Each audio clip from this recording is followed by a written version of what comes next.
if there's anything else that's been missed, we will have Julie or anyone else from the committee can type in if they have some additions. Well, thank you, Drew. And I'm super excited on behalf of the OHSC Conference Planning Committee to provide a brief update related to our conference. To begin, we thank everyone for your ongoing patience through this pandemic as we try best to organize our conference. It was really important to the committee that this conference be an opportunity for us to host this conference face-to-face, and hence we've had, as the pandemic has changed things in the province of Ontario, we have also had to readjust our plans. We're fairly confident, though, that we will be able to move ahead, and planning has certainly begun for our conference to be titled Reconnecting, and it will take place at the Delta Armories in London on March the 1st and March the 2nd in 2022. As I said, we have specifically designed this to be active and interactive, and with an agenda that is focused on engaging all participants.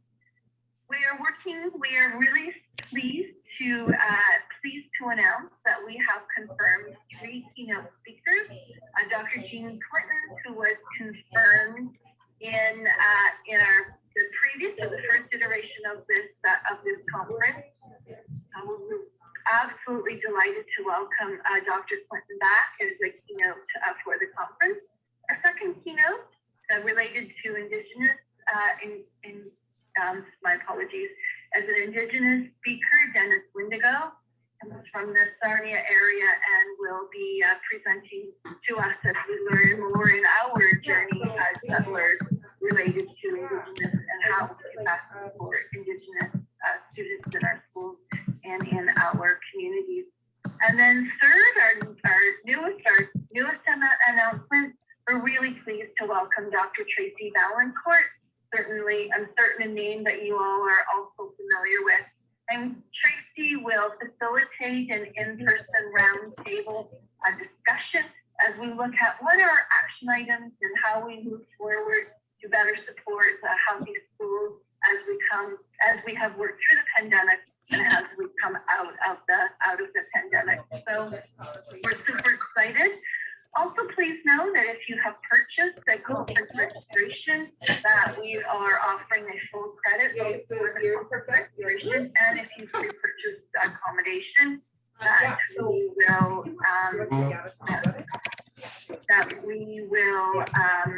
honor that credit as well. And certainly also that I'm not jumping in. I just meant it's always helpful. If someone please has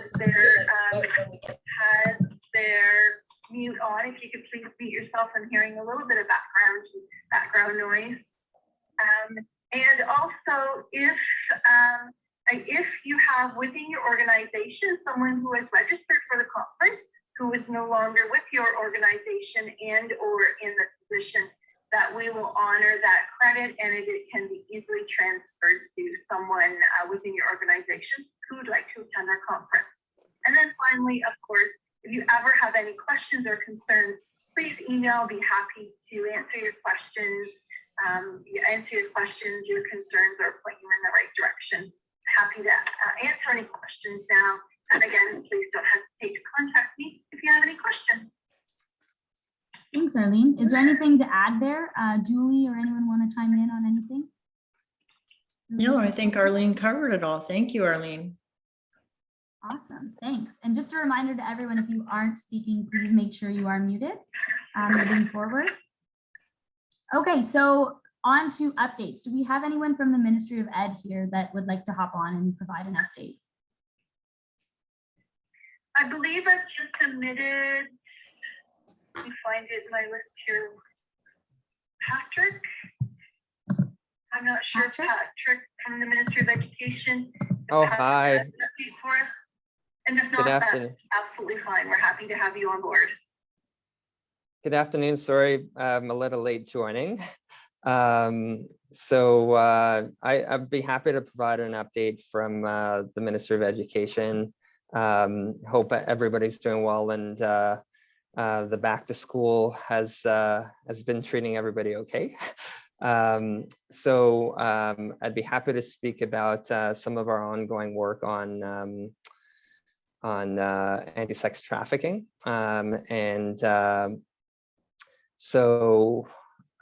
Just give me a moment. In the summer, in July, the Ministry of Education recently released a new PPM to address sex trafficking, which kind of outlined for boards. It provides direction to school boards on the elements that must be included in each local school board's local protocols.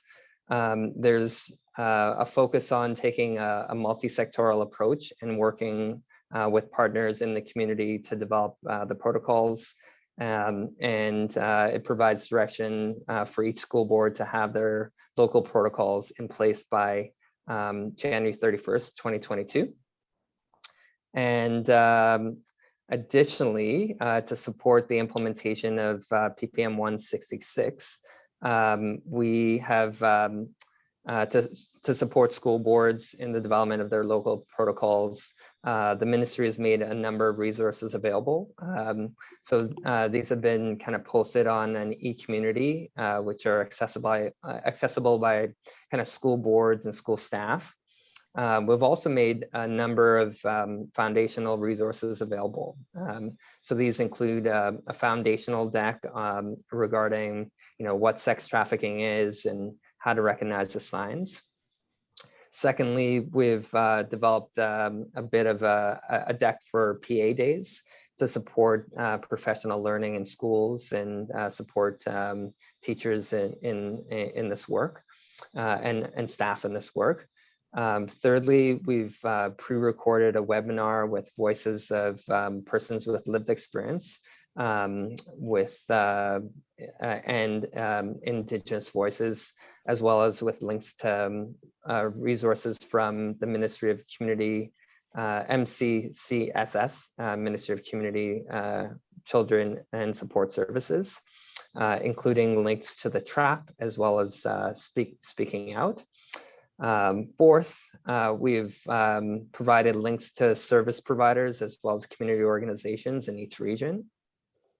We've also provided boards with sample templates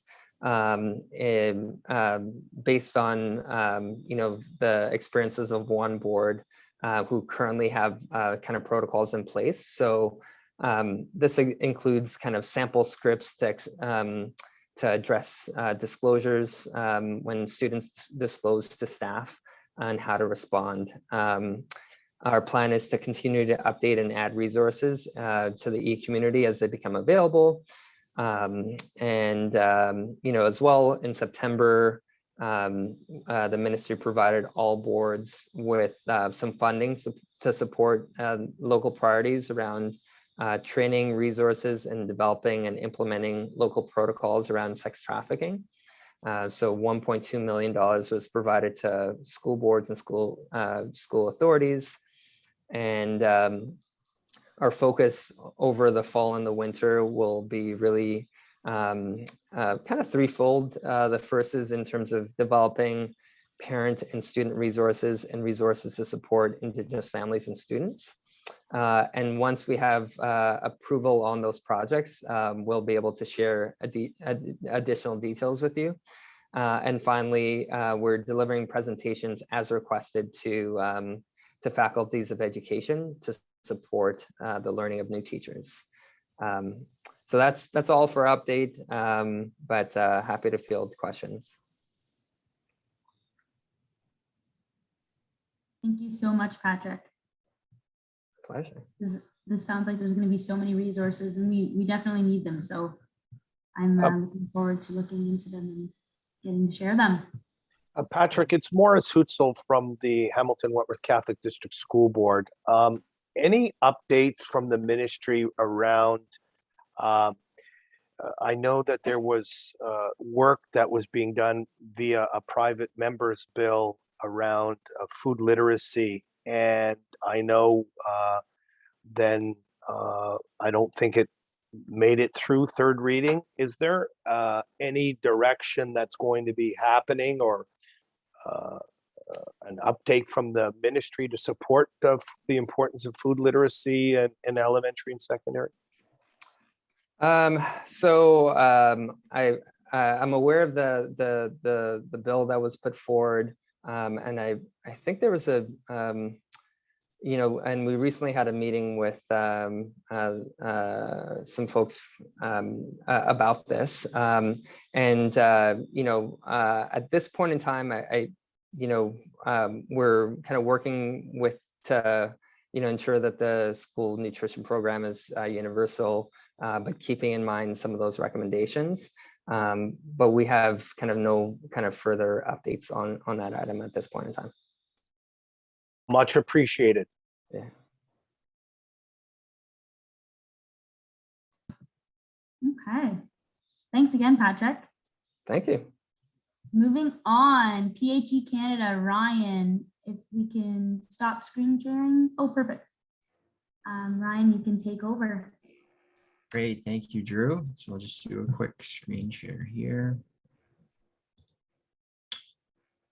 All right, I'm assuming folks can see my screen. It is a lovely rainy day here in Ottawa, but still beautiful. So it's a nice time of year. But just a few updates from PHE Canada. I have two specific to the Canadian Healthy Schools Alliance, and then I have a few specific to PHE Canada, more from a programmatic standpoint. So on the screen in front of you, you will see a new web page. So as you would have seen earlier this summer, the Alliance released the Canadian Healthy School Standards, and the standards are a really robust document. And in an effort to better digest those standards and have conversations and action around them, we've developed some knowledge products on the Alliance website, which you can see in front of you, to support the implementation of those standards. So there's a video on there. And just quickly, as I scroll through, of course, you can download the standards on your mobile phone or on your computer. And then there are some other supplementary resources. So there's a nice one pager on there just to kind of put up, say, in a staff room or in an office, just to have a conversation around what they are, as well as a shareable slide deck for meetings, conferences, and whatnot. And we've had some uptake on that, which has been really, really nice. Additionally, we are developing a toolkit that will be really interactive to support policy development specific to what comes out of those standards as you look at them. And this is actually brand new, I think, as of today. We have a podcast series launching. There will be 4 podcasts in total. The first one that is launched is around the standards and what they look like and how they were developed. So it's just a really nice origin story with that. And also, I will drop the link into the chat box after my update just around the standards, so you can follow that direct link as well. Additionally, on the same page at the bottom is an announcement around the Alliance hosting a national virtual Healthy School Summit. So the summit will be held on November 4th from 12 until 4:30 p.m. Eastern. And it really serves as an opportunity to share knowledge around healthy schools and to hear from others across the K-12 community. And it's really designed in mind with the ultimate vision of the Alliance, which is seeing every school in Canada being a healthy school. It's a big vision. It takes a lot of change makers to come around that vision, and we're really excited for the summit. So it is free to register. It will build upon the standards as well. And so we are asking folks to at least have had a look at those prior to coming to the summit. But if you obviously work in schools, work within the school system, maybe with trustees or within the union, as well as with system leadership, we would love to have you involved in the summit. And again, I'll drop the link in the chat box so that you can register for free. And just some quick updates from PHE Canada in terms of programs and resources.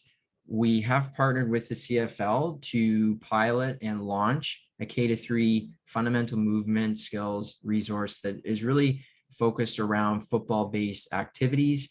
The pilot occurred this fall, and we had 50 schools from across Canada involved in the pilot.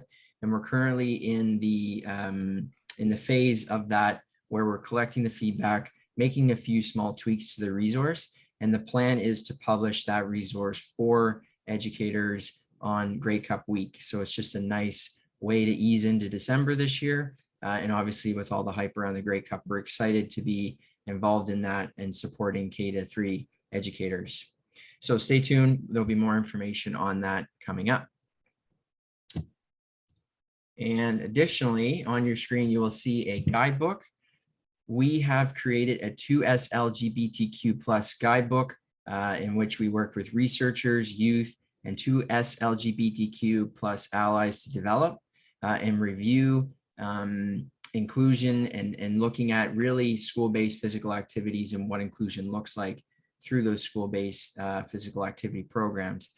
The guidebook outlines some of the identified barriers for 2S LGBTQ+ students in terms of participation in school-based physical activity opportunities and provides recommendations for educators to approach and address these challenges.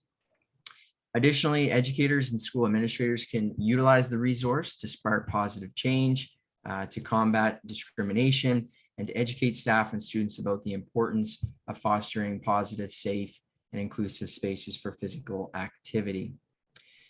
So the link is, again, I'll share it with you in the chat box, but you can find it on the PHE Canada website as well. I encourage you to take a look, download that resource, and share it with the schools. Just two quick final updates. One is our At My Best challenge. So at PHE Canada, we have a program called At My Best, which is a lovely program. And the challenge is a fun opportunity for students to learn about their own health and well-being. And the challenge really occurs every year in the fall. And right now it is currently happening until November 19th. So during the challenge, schools or classes can complete one challenge per week to support students to learn more about their own health and well-being. It's designed for K-3 and 4-6. And as you can see on the screen, the challenges are categorized into 3 themes, being healthy eating, emotional well-being, and physical activity. The real nice part about the challenge as well that's unique for the schools and the students is that schools have a chance to win prizes at the end of the challenge. So again, you can find that on the PHE website, but a great challenge for schools here this fall. The final update I have is around a program called STOMP. So we have received funding from FACT to support a 3-year peer-based intervention program titled Students Together Moving to Prevent Tobacco Use, or STOMP, which is aimed at reducing and/or preventing tobacco use, specifically among Canadian youth ages 12 to 18. And over probably the next meeting or two, we will have much more, many more updates for you with that. But right now we're just kicking that off. So it's an exciting time to be doing that work. But that's all for me. I'll be on here the rest of the afternoon. So if you have questions, you can reach out in the chat box, and I'll turn it back over to Drew and Arlene. Thank you. Thank you so much, Ryan, for those updates. You have some exciting things coming up. Arlene did want to say that she does have the updates, links, and resources from today's meeting, and she will share that following the meeting through the OHSC listserv. So thanks again, Ryan. So now we are moving on to Ophia. Do we have Elle on the line to provide her update? Hello, good afternoon, everyone. My name is Elle, and I'm a relatively new member of the Ophia team, so some of you may not know me yet, but I'll be providing the updates on behalf of the Ophia team today. So I also have some links to share, and I can pop them in the chat, and then hopefully after the meeting, we will have the link circulated again. So our first update from Ophia is around our Healthy Schools certification program. So some of you might be familiar with HSC. But if you're not, HSC is a program that supports and recognizes schools for working in teams to plan and implement activities that increase the health and well-being of staff and students in the school. So over the course of the summer, myself and the rest of the HSC team worked on simplifying and streamlining the HSC process. So we've moved from a 6-step process to a 4-step process, which is the biggest change that we made. And the registration for HSC is open now. It's open until Friday, November 26th, and it's free for any publicly funded school in Ontario. So we encourage you to spread the word about HSC. And if you have any questions about HSC, feel free to reach out to me or anyone on the OFIA team. Our next update is around the OFIA COVID-19 safety considerations, school board and public health unit regional sessions. So earlier this month, OFIA hosted regional sessions for school board coordinators, consultants, and public health teams to provide an overview of OFIA's recently updated COVID-19 considerations for physical education and intramurals, as well as the new COVID-19 considerations for interschool athletic activities. So current practices and challenges regarding the system implementation were discussed, along with the identification of system needs and supports going forward. I also have a link for that, so I can send that along to you folks to check out our COVID-19 safety considerations. The next update is around the Human Development and Sexual Health Resource Development Stakeholder Engagement Series. So OFIA is facilitating a stakeholder engagement approach to support the redevelopment of human development and sexual health lesson plans within OFIA's suite of health and phys ed elementary resources for grades 1 to 8 in both English and French. So this approach includes consultants with subject matter experts, consultations, with subject matter experts, school boards and public health units from across the province, creating opportunities for information sharing, leveraging, and providing updates throughout all phases of the project. So I'll provide an email address for our project lead who's supporting that work in case anyone is interested in learning more, becoming involved. We also have some new vaping education resources available. So we've developed resources in English and French for grades 4 to 8. They've been developed to provide educators with tools and conversation starter prompts to support students in developing the knowledge and skills needed to make informed decisions. So this includes instructional moments videos and the educator guide, the conversation starter videos, and then some additional resources such as blogs, webinars, and fact sheets. So in addition to that, we have a campaign going on for the next month called #DearEducators. So these are available in French and English on OFIA's Instagram, Twitter, and Facebook page. You can find us at OFIA Canada on any of those social media platforms. What else do we have going on? Oh yeah, so our last resource update is around our sexual violence prevention resources. So as a few folks have touched on, in response to PPM 166, we have provided access to some resources that aim to develop the confidence and capacity of educators to be role models in building safe and positive spaces in their school communities, and increase the awareness and understanding of educators of key topics, including sexual violence, harassment, consent, healthy relationships, and systems of power that enable violence and discrimination. So I'll provide a link to those resources as well, which are available on our website. And yeah, I think that's it for me. And like I said, I'll provide some links to those resources in the chat.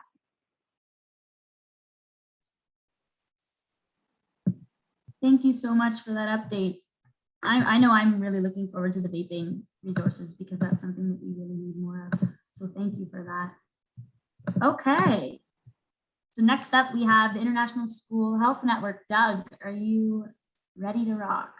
I think so. I'll just turn on my video just for a bit, but I hope I can share my screen. Which is that showing on everybody's screen? Okay, great. And if I can go to the right. Well, if that's clear enough. I'll just work with that. I'm not sure where to get the slide presentation thing. It's not really giving me a chance, but okay. So briefly, thank you for this opportunity. I'd like to talk a little bit about a very large scale and ambitious. Sorry, Doug, I don't mean to interrupt, but I guess we see your screen, but we don't see the actual, if you have a Word document that you're supposed to, that you want to be sharing. I'm hoping you see a slide. No, sorry, we don't see a slide. We just see like the file that says example country state profile and then jurisdiction profile template under it. Okay, I've obviously gone to the wrong document then. Or maybe the wrong windows being shared. Yeah, I think so. I'm going to stop sharing and then try going directly to that. Perfect, thanks. Sorry again for interrupting. No, it's so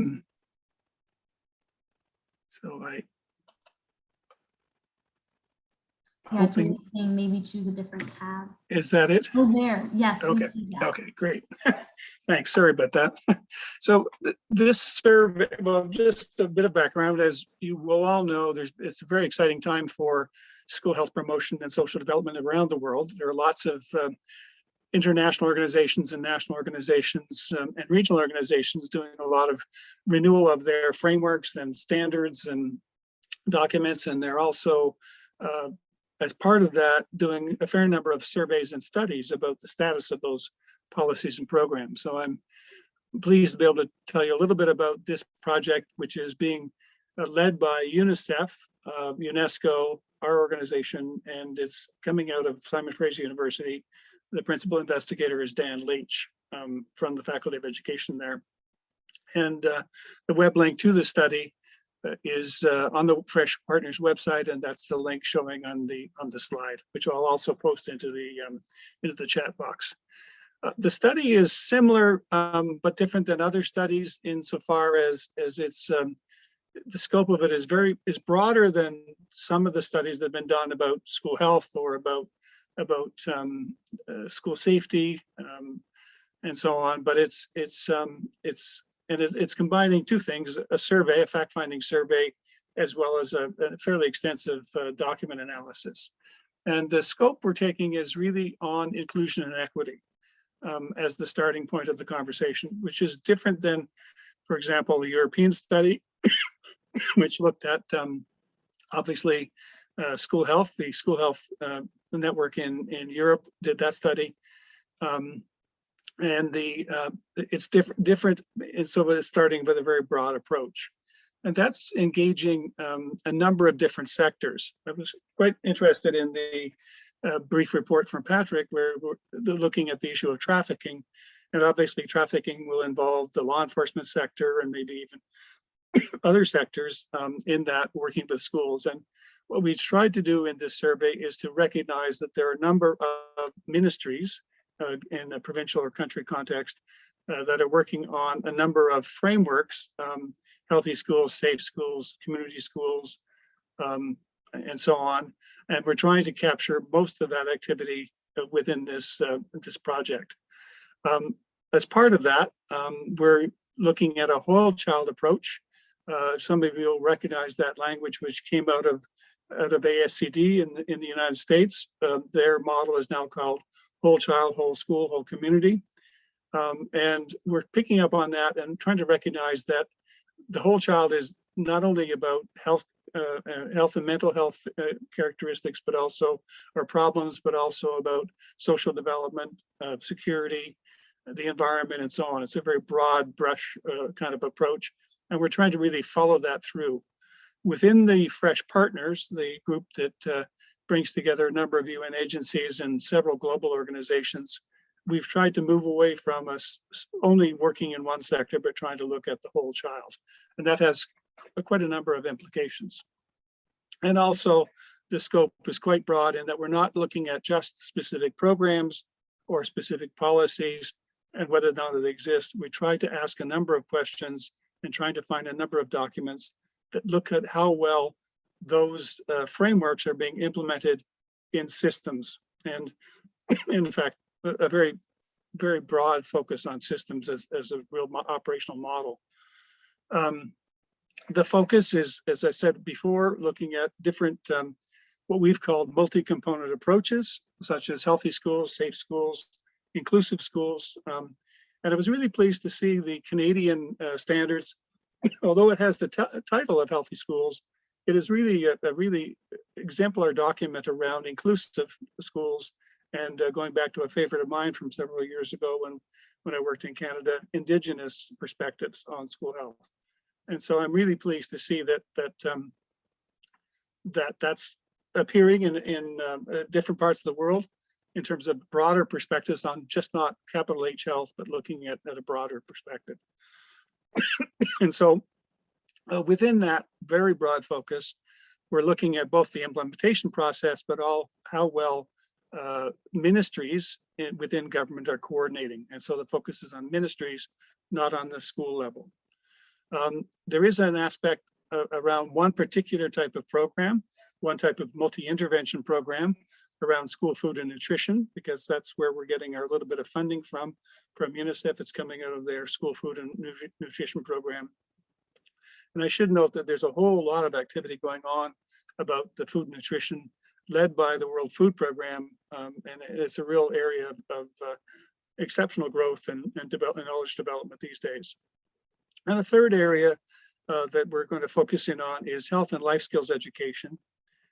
Although the UNESCO led process monitoring goal number 4, which is on education in the Sustainable Development Goals, health and life skills education has been largely ignored, and it's ironic given the crisis with COVID-19 and the focus on health education and hygiene and viruses and vaccines and so on. It's ironic that is the gap.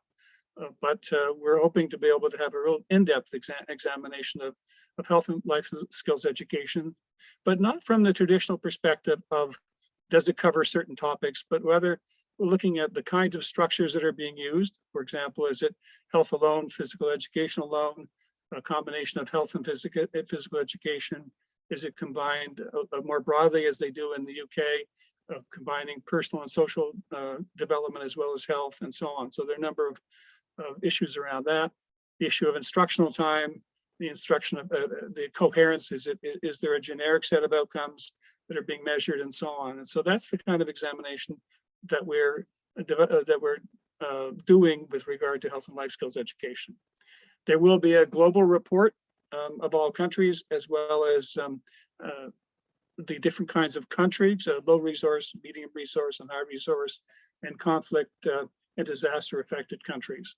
I will be reporting on the survey, and here's the part I hope that we can engage folks who are in this meeting and across Canada. We are going to be eventually, it's going to take a while, producing country and state or provincial profiles. And we're hoping to have a number of people within each province or within each state or within each country who would be engaged as correspondents and active analysts for the data that we're collecting. And that will be a significant collection of documents that will be done for each jurisdiction. And from that, we'll create these profiles. There is a bit of history in Canada.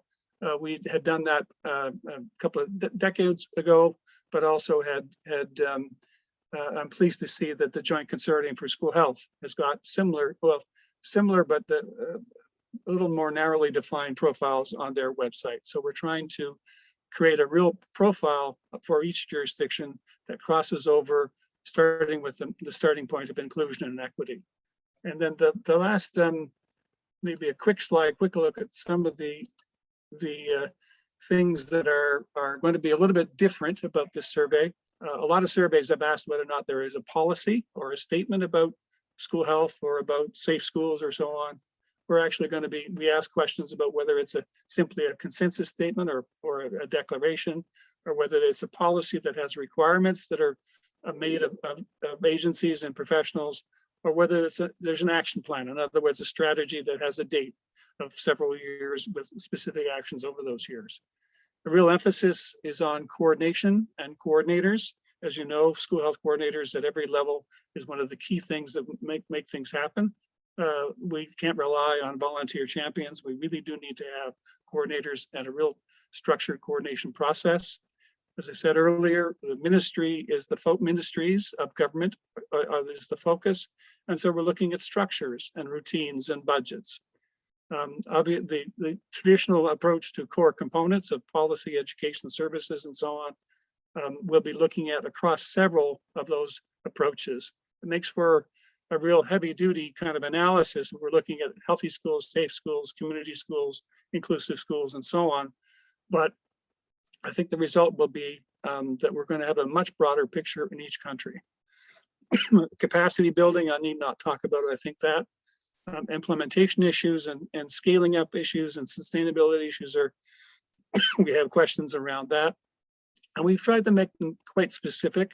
For example, we ask whether or not the jurisdiction has used an implementation framework, such as the REAIM framework or those kinds of things, which are now published and readily available, and whether that's being used within the jurisdiction to plan their implementation and maintenance and scaling up process.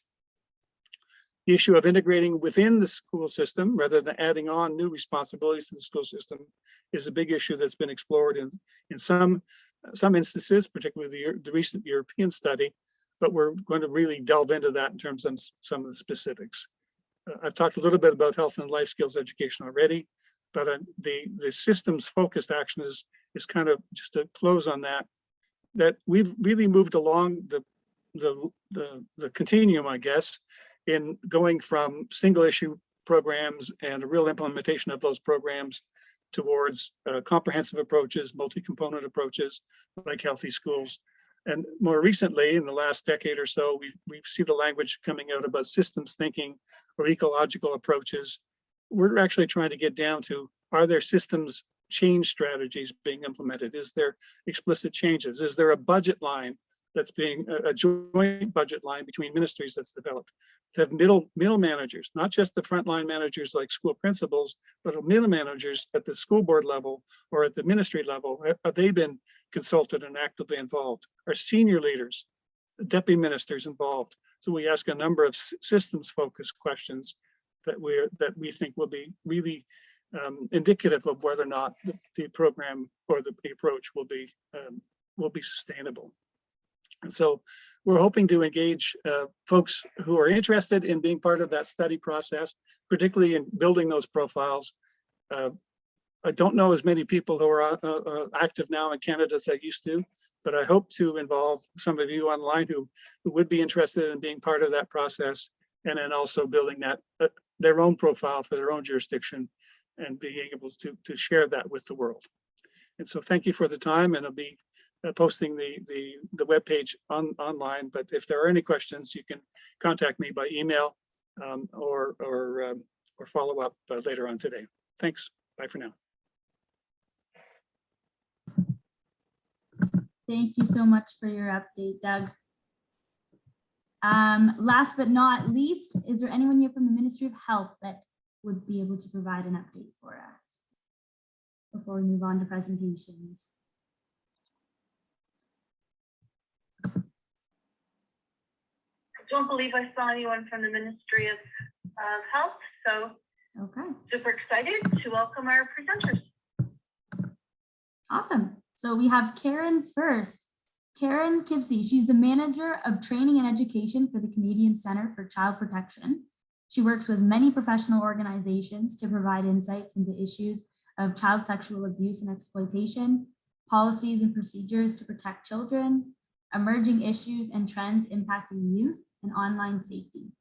And her session today will provide an overview of the CCCP resources available for school boards and partner organizations to support the implementation of the Ministry of Education's Keeping Students Safe policy. So welcome, Karyn. You can take it away. Thanks, Drew. Just checking. Audio is good. We can all hear me.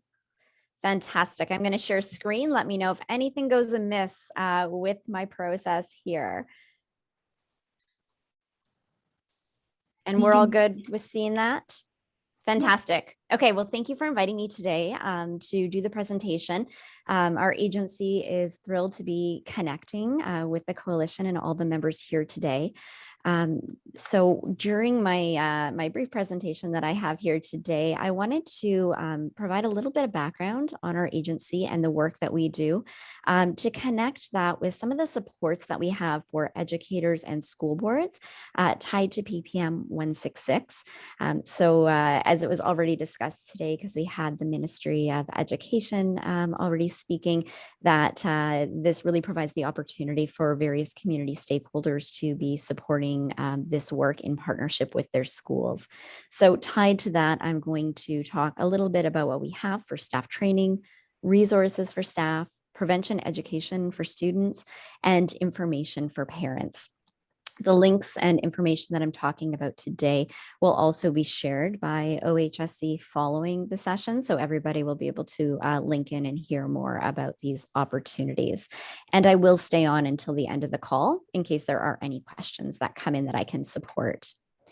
So the Canadian Centre for Child Protection is a national charity dedicated to the personal safety of children. We've been an agency for over 30 years and have been working with schools very closely since the early 2000s. While I'm not talking about all of our programs and services today, I did want to highlight a few of those. In terms of critical assistance, we operate cybertip.ca, which is Canada's tip line to report the online sexual exploitation of children and is built into the Government of Canada's national strategy for the protection of children from sexual victimization on the internet. And I'll highlight a little bit of that work. We operate missingkids.ca, Canada's Missing Children's Resource and Response Centre.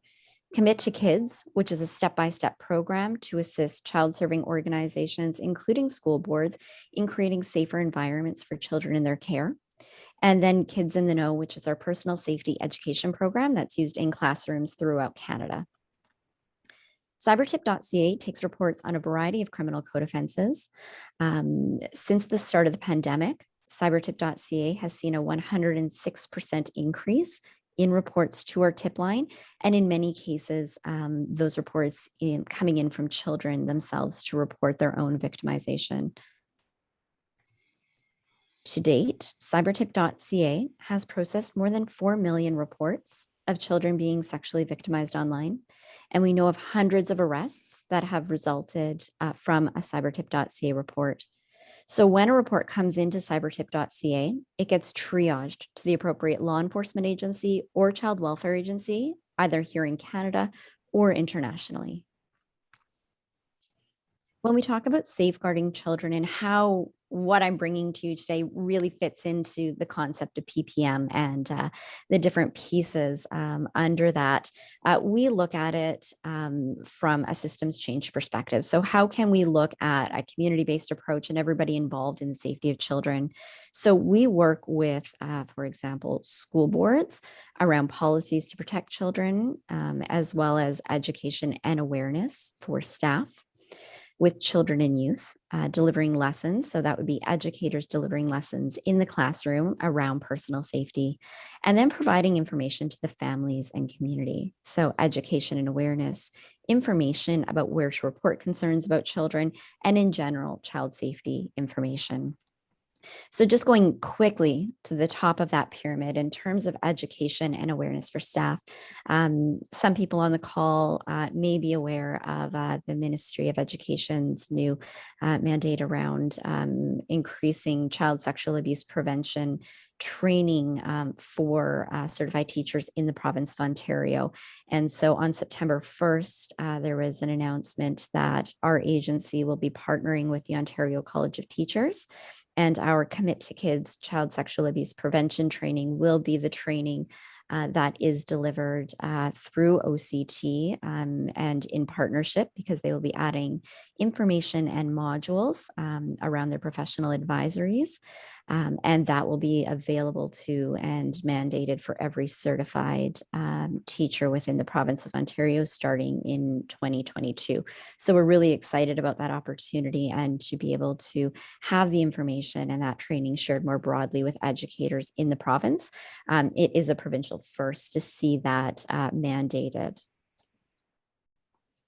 And so tying this into the resources that we have available that support those pieces of PPM 166 is our agency has developed a 20-minute video that provides staff with schools with information on the issue of trafficking for sexual exploitation. So this 20-minute video was created recognizing the challenges in terms of staff release time, but also the importance of ensuring everybody does have this information. It is available completely for free and is on our website. So it looks at an overview of trafficking in Canada, so research and statistics, as well as diving into some of the information that we have through the lens of our agency.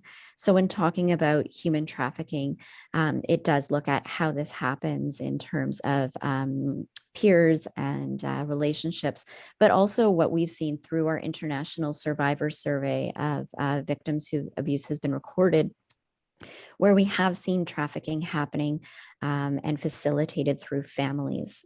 So it covers a variety of ways that this is happening within Canada. It has signs to watch for in youth, what to do if somebody has concerns, and how to support youth. So really focusing on how schools are such a hub and so important in this space and what that means for community connections and student safety. This year, we've made it available on a website to access, recognizing the need to move quickly with these pieces of PPM. Next year, we intend to have a micro-credential attached to this so that we can support boards and tracking staff who have taken it, so that those taking it can get a record of participation as part of the training. We have free and available on our website resources for staff. Trauma sheets with information about supporting youth in crisis as a result of sexual victimization. This is information for managing that within the school, but also information that can be shared with families in terms of building safety and support plans for students who've been identified as at risk or who have been sexually victimized. We have information about duty to report and connecting to CAS, as well as information about what to do about historical abuse and jurisdictional questions, and a variety of additional resources for reporting and supporting and navigating some of the complexities that come along with sexual victimization and human trafficking. Within the education sphere, so prevention education for students, since 2004, we've offered the Kids in the Know program, which is a national personal safety education program that is fully bilingual, designed to reduce children's victimization both online and offline. So this is a K to high school program that is quite comprehensive in personal safety, but addresses those conversations around human trafficking. Recognizing that, this is a cost recovery program, so there is some cost associated with it. We've pulled out free lessons on things like healthy boundaries, consent, red flag behavior, and getting help from a safe adult, as well as online safety. So those have been pulled out as free and are available digitally on our website. And we have the opportunity to make those available through board-wide opportunities. So whether it's single sign-on through boards, staff portals, or issuing links to these at no cost. And when we talk about personal safety and how that ties into the concept of human trafficking, we recognize that it's not a 30-minute crash course. We can't tell students that these are the signs and to watch out for them, or simply not to get trafficked. Many cases, youth don't see themselves in that position when they may be in it. So instead, we really focus on teaching the difference between love versus control, healthy versus unhealthy relationships, and looking at boundaries, and of course, always how to get help and to involve a safe adult. The Kids in the Know program has schools and about 80% of the boards in Ontario using the program to various degrees. And this does include over 1,300 schools who receive the program completely free through funding through the Ontario Provincial Strategy. And we are hopeful that we may receive this funding again this year and be able to offer the Kids in the Know program in print and digitally free to several different boards. So if there are any boards following this that are interested in hearing about that, we do have a few on the list for when the funding becomes available, but we would encourage people to get in touch with us to hear more. And the Kids in the Know program has been approved by the Ministry of Education and OFIA, and in 2008 ran an independent pilot by code, and the 2006 version received the seal of recommendation from Curriculum Services Canada. Another part of PPM is resources for parents and guardians. So part of our Kids in the Know program is this community-based approach to safeguarding. So as a charity, we make our family and parent resources available completely for free from our website. Some of our partner boards do annual distribution to families. So we have various videos and printed resources, as well as discussion guides for parents to be having conversations with their children at home, so that we're using the same language in the classroom as in the home. Other pieces that we have for our school partners are web banners to connect to our national programs and services, to support families. And we also create social media for our school partners to be using on a regular basis that's updated monthly to encourage a community-based approach to education. And if you're looking for how does this roll out, how do these pieces fit together, conveniently today in the Toronto Star Online, one of our school partners had done an interview. And so there's information about how they're putting this into practice tied to PPM, but also what they're doing in terms of staff training more broadly and education for students more broadly within the school board. So that's something that, crossed my desk today, that this had been put in the Toronto Star. So I thought I would share that with you today too. I have my contact information up here, so you can always reach out after. Again, the information is going to be shared by OHSC. It's such a high-level overview of the tools and resources that we have to offer. So I would be more than happy to connect with anybody here on a call at another time to walk through what some of those tools and resources are, or to provide you with some free previews of the Kids in the Know program. That is the only one that I mentioned today that has any cost associated with it. But again, the opportunity for funding this year is quite high to cover the cost for various boards, as well as support training at various different levels for implementation and rollout. Thank you so much, Karyn. This was a great presentation. We do have time for some questions. So if anyone wants to jump on the mic, go for it. Comments, questions?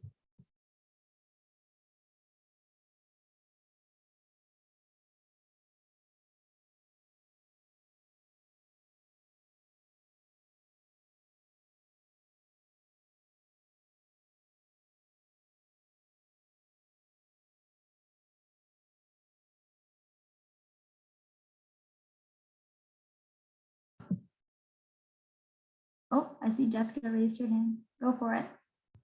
Hi, Karyn. I really appreciate your presentation. It's actually very tangible for me in the moment. I'm working with some youth in the community, but we know what happens in the community translates into the school, and what happens in the school translates into the community. Do you have, I'm trying to look at your website quickly here, information on like older youth like grade 9 to 12 age, that is around like bullying online and also like the scamming online, like Yeah, using sure. of internet or parents' credit cards and things like that? So a lot of what we have is tied to sexual abuse and exploitation, but much of the resources really do look at boundaries online and people that are engaging in conversations with youth online. So we do see some of that and put a little bit into our resources. Something that we've seen as an increase lately, and it ties somewhat into what you've asked, Jessica, and in some cases not. So you can always direct me there, but we've seen an increase in reports of sextortion. So where somebody is meeting a youth online, they often think that they're talking to a peer, and they exchange nude images, and then they are extorted for either money or more images, so sextortion. So we do touch on a few of these different types of pieces, so some that may be helpful for you. In youth 9 to 12, we have an activity book that's called It Is a Big Deal. Completely free resource, so not just for schools, but also for community organizations. And our grades, our high school lessons, so grade 9 and 10 lessons, currently are being made available digitally, completely for free. And those have a variety of videos that can be shown to youth to encourage discussion, as well as lesson plans to follow. And those are available to educators, but also to parents and to community serving organizations. So under our Honor Protect Children's site, I put that into the chat there. At the top, there's a tab that says Order Materials, and you can search by grade or by audience. And majority of what is available on our site is completely free and available to community organizations. And if before you order, you're wanting to see if they meet the needs, we have PDFs available for you to view as well. Perfect. That's exactly where we're kind of headed down, is that sextortion, right? So it's about money and exchange and bullying, like, anyways, into that. Sure. I'm putting another quick site in here too, cybertip.ca. So that is, we have a page on there specifically about sextortion and information for youth. And that would be another place to go to get some of those tools and resources, and something called cybertip.ca alerts. So these are free notifications that you can sign up for on cybertip.ca. And when we identify different risks or trends through the tip line, we send out a notification explaining what we're seeing, as well as tips and conversation starters for speaking with youth. Our most recent alert went out last week, and it was an increase in sextortion, particularly targeting teen boys. And it looked at various new tactics that we're starting to see through the tip line. Thank you so much.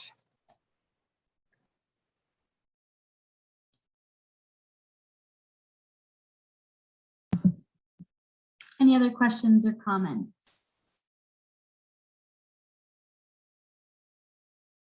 I can read some of them in the comment box. If you do have something you want to say over the speaker or your video, just raise your hand and I can come to you. But Julie said, thank you so much for sharing your resources and information with us today.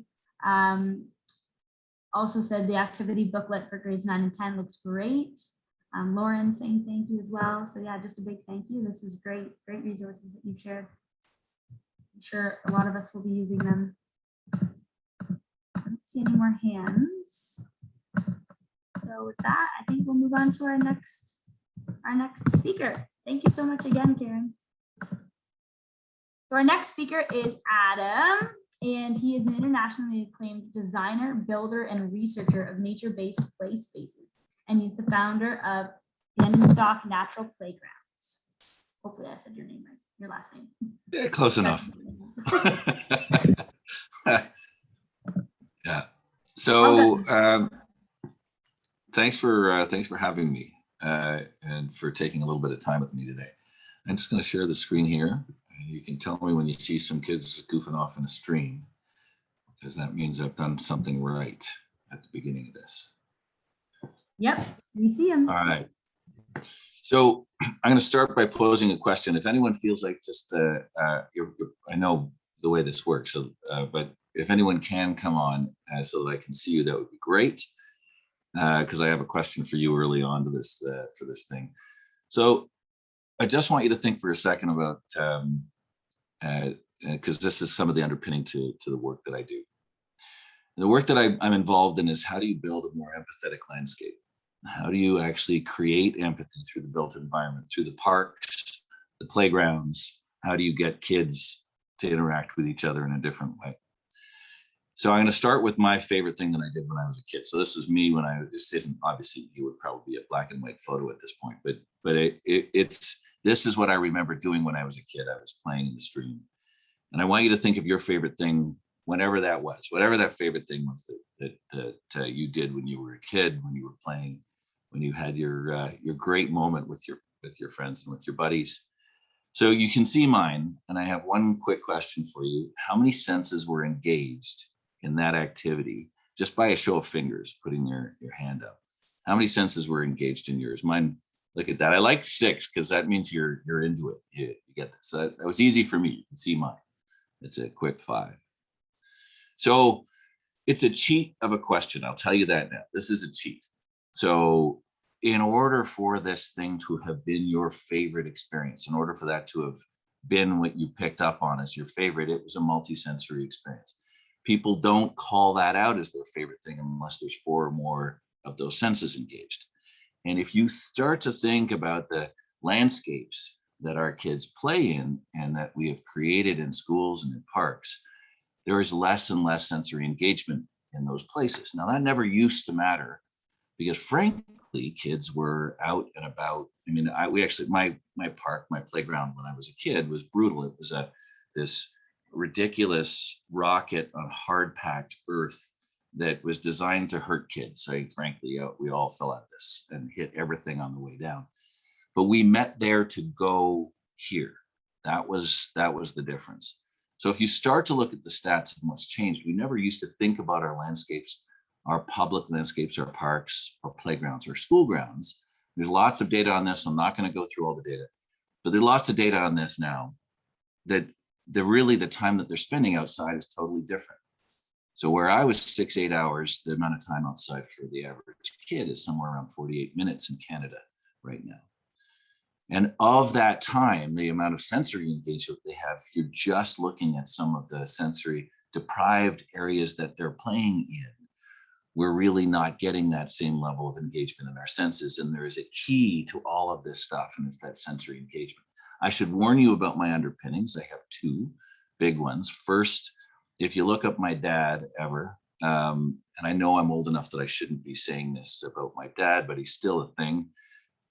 So he's known as the father of mucosal immunology in his Wikipedia approach. He's the most published immunologist around how biodiverse environment affects your immune system, specifically around how the macro and microorganisms in your gut affect your brain around stress and anxiety. And he used to be funded, like most immunologists, by big pharma. But now that he's figured out that the bugs that you find in dirt have a better effect on stress and anxiety than any of the current drug formulations, they dropped him like a stone. So interestingly, though, he is now funded by the US Army very well, because it turns out that these things that you find in dirt, this stuff that you find in the biodiverse environment, these bugs that you have in your gut, have a better effect on stress and anxiety, and specifically PTSD, than any of the current drug formulations. So he still runs the Brain Body Institute. So he's one. And the second guy is this guy who I just knew when I was growing up. He was the guy who drank too much red wine. And his name's Dr. Fraser Mustard. And he wrote the early years study. So much of what we do in early childhood education now is based upon the cognitive and developmental markers that Fraser picked up and wrote about in the early years study. I didn't know that he was a person of interest around this world, but as a landscaper, he drove me towards these projects, saying we needed to have more sensory, natural spaces for our kids to play as those spaces started to leave their childhood. So we weren't doing awfully well on this before. And one of the markers on this stuff is the one that comes up often, which is 52.5 hours a week of screen time. That was the average for an 8-year-old in Canada prior to the pandemic. Now the research that I looked at a few weeks ago is putting that over 75 hours a week for the average 8-year-old in Canada. So not surprisingly, there are behavioral issues that come along with this. There are stress and anxiety markers that come along with this. My dad was the weird guy who told me I was not allowed to wash my hands before dinner. I would love to have seen anyone say that. You'd be shot for that this year. But along with this is actually coming some of the protective mechanisms that are biological mechanisms that we find in the landscape are also missing. So you add that to these cleansed sites. And this is a quick before of one of those sites. And I'll show you the after of the exactly same site. If you have those cleansed sites, then you lose that opportunity for sensory engagement. Most of our playgrounds, we think about blowing off steam and about physical activity. While that's important, gross motor activity is important, it is not the only thing that we need in order to increase our empathy scores in these schools. The kids need a place of mastery for every kind of kid. So that means you need a quiet contemplative space. And that has to be honored just as much as your gross motor activity. You need to have a place for creative and dramatic play. And you also need not just gross motor, but fine motor, something that you can move, that you can manipulate. So it's fine motor, gross motor, quiet contemplative, and creative and dramatic spaces that make up a playground that works for our kids. So these places actually do the opposite. So you end up with places where it is purely cleansed, where you're not creating an opportunity for those kids to do anything but be king of the castle. The kids who can't fit in are running the gauntlet, and it's difficult for them. So we're looking in the same spaces to create as many different surfaces and grade changes and vestibular movement, rolling down a hill, going down a slide as we possibly can. And we're trying to think of how we can do that in a way that 5 years later is starting to grow in and grow up, and making it harder and harder. And I know septet is a big deal for us all. There's got to be a way where we can start to get plant material in where we see a part of the kid instead of their eyes when we're supervising them. And if you can see a part of them, then they can't see that you're supervising them. If they can't see your eyes, then you can still supervise them without having to see every aspect of their body. And that increases again the amount of sensory engagement that they have, and their behavior gets better. Of the 3,000 places that we've worked on, we're looking at an average of 87 to 90% reductions in bullying rates across the board. Work that we did with the Hamilton Catholic District School Board and the principal there. We were looking at lineups of 9 kids after recess, and when we made the change, the lineups went away. And the lineups were for disciplinary action on what was a denuded site prior to getting there. Spontaneous social collaboration is also one of the things that we're looking for. Those are the moments where kids play with one another, where there's no parent, there's no specific or prescribed activity. Those numbers go up in direct proportion. So that's the opportunity for kids of different genders, of different ages, of different abilities or cultures to play with one another without us prompting them. It's a huge piece of the empathy score when we look at these things. I'm putting it to you that if you just put a plastic and steel thing on a piece of rubber, you will not get a 9-year-old girl reading a book with a 3-year-old boy coming over to read it and an 11-year-old boy getting ready to make the jump in parallel and without conflict.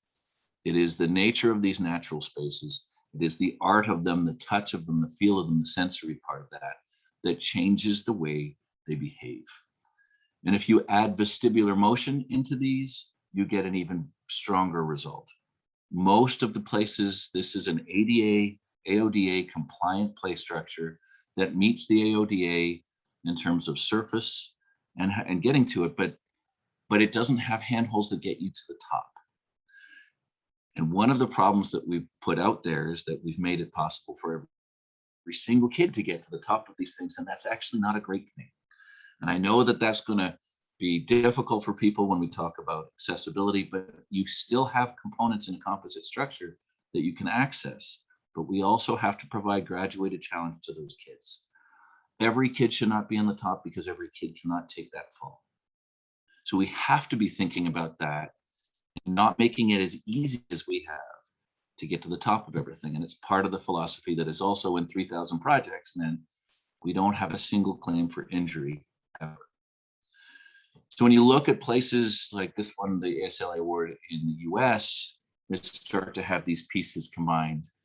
And when we asked the kids, and we tried really hard, this even has a fish spawning, recirculating stream that we put in so that that water and that touch and that living interaction was part of it. And when we asked the kids a year later what their favorite part of this was, just over half pointed to the forest behind this.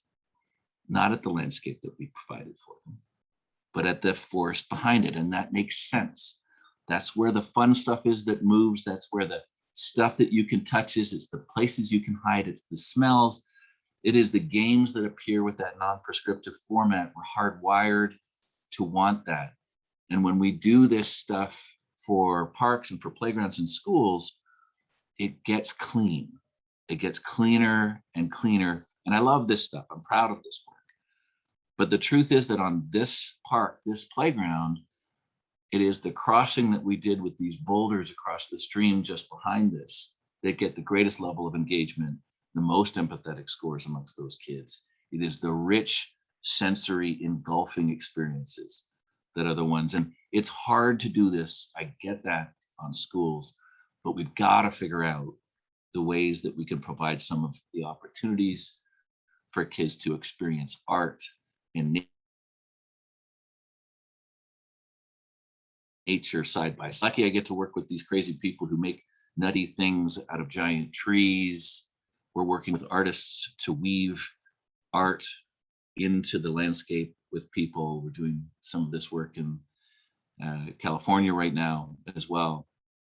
We have carvers that will show up to build and carve pieces on sites with people, for people, because as they touch and feel these living things, they calm themselves, they get better at interacting with one another, the bullying rates drop, and the experience improves. So we can do this and still comply to all the standards. It's important to note that if we do this stuff, we need to have enough that they all have something that they can engage in. Little tiny one-offs are problematic. Little tiny one-offs will be very difficult to maintain. So there's sort of a minimum footprint that we have to do in order to make that work. And I'm going to leave you with some of my work that I'm most proud of, which is this is the residential school project in Alert Bay. The residential school stood just behind these two yellow concrete blocks. This is the grounds of the residential school in Alert Bay off the coast of BC. We worked with them and listened to them and to help figure out what they needed.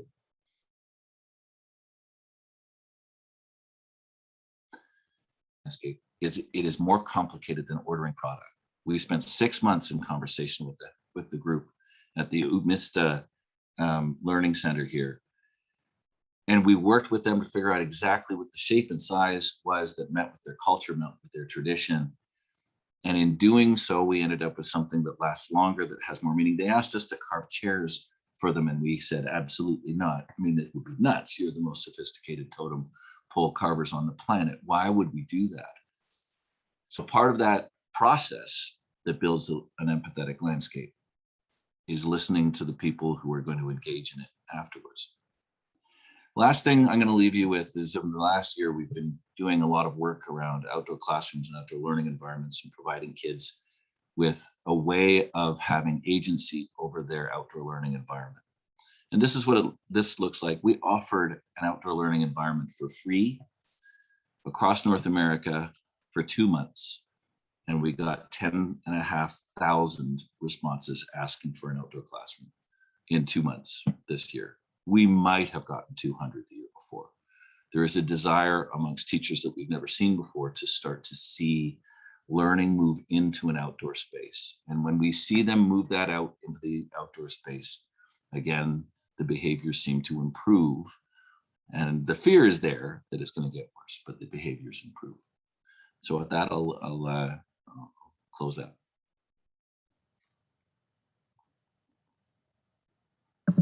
Thank you so much, Adam. That was awesome. Personally, coming from a health geography background, the built environment, I really enjoyed your presentation. If anyone has questions, we have time, so feel free to chime in. Either speak up over the camera, or you can take your comments in the chat. Jessica, do you have anything? Oh, you have a heart. Jessica Hart. Share, Adam, I loved all of that. My children live in the woods, and I would love to see more outdoor landscape available. So it's wonderful. Yeah. Thanks. Yeah, we're seeing, certainly this year has been a busy, I will say that.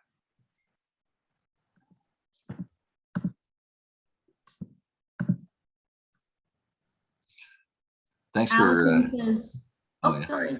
No, it's okay. Go ahead.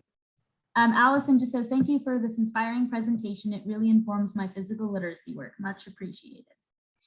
Yeah, And there's an awful lot of physical literacy folks that we're starting to work with. In fact, if you've heard much about the risky play work, the idea of, so the systematic lit review on outdoor risky play, that was a group of people who were interested in physical literacy, obesity research. Participation was deeply involved in that. And I'm one of the co-authors on the paper that did that review on risky play. And it turns out that the better the cognitive engagement amongst those kids in risk and assessing risk, the better.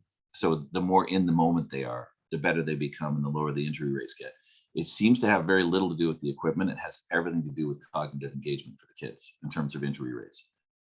So the more sensory, the more cognitively engaged they get, the lower the injury rates go.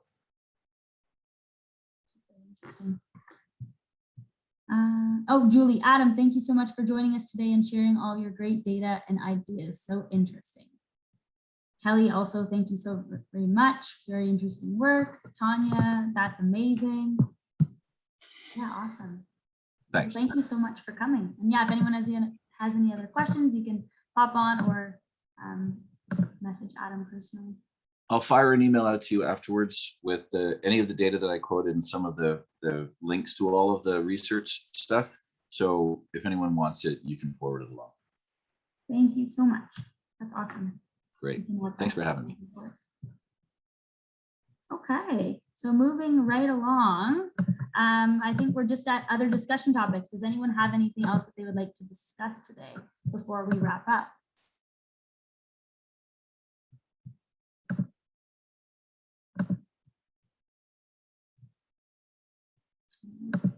Just chime in if anything comes up, but other than that, just some things before we wrap up today to keep note of. We have some dates scheduled for our upcoming web meetings. So we have Thursday, November 25th as our next one.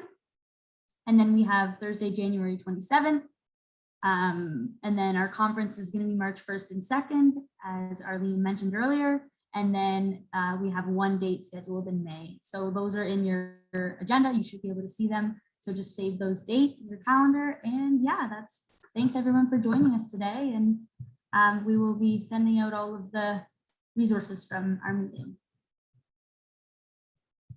Thank you so much everyone for coming. Have a great night.